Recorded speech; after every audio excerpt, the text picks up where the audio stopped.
Hey guys, this is Hill. Lately a lot of our friends we've been meeting up, and there's one conversation that we keep having again and again in different ways. We are all going to turn 40 in a couple of years, and we all realize that we're approaching our midlife crisis. And we all just wonder that what are the hobbies that we need to take up to kind of, navigate this entire midlife crisis scenario. I was speaking to my mother the other day, and she very excitedly told me that, she's going to take up these dance classes.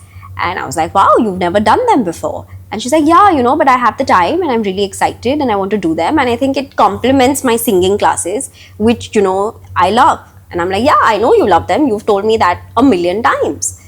And when she was talking about her hobbies, there was just so much of spark and joy in her voice. I could literally imagine her eyes lighting up.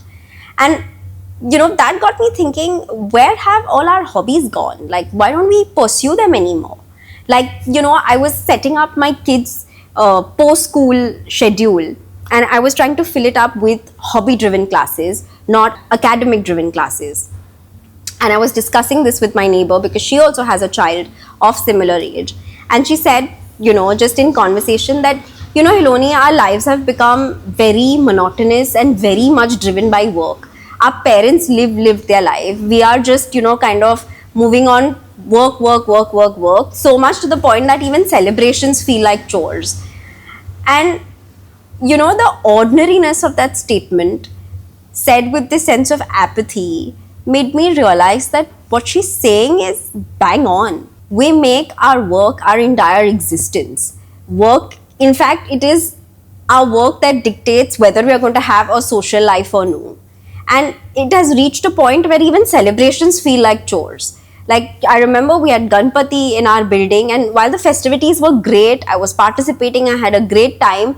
But then I was like, oh my God, this is so consuming. How am I going to manage? How am I going to be so social? How am I going to bounce back in my work on a Monday morning? And I just kept thinking about my work.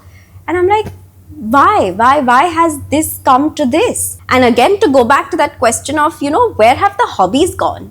If our work is something that is not defining us, it's not going to be written on our grave, then shouldn't it be the hobbies that define us? Take my mother, for instance. After her job of raising 3 kids, of running her house, and after she's done with all of that, she went through a year where she was practically lost. She didn't know what to do with her life, till she rediscovered her passion. And it has just brought so much of joie de vivre in her. Now, do we really need to wait till we are done with our jobs to find that kind of passion again? Or maybe we should just kind of focus on taking on hobbies and pursuing them with fervor and with grit, the same grit that we use to pursue our work. And because it is the hobbies that are going to give us definition and are going to actually bring us happiness. What do you think?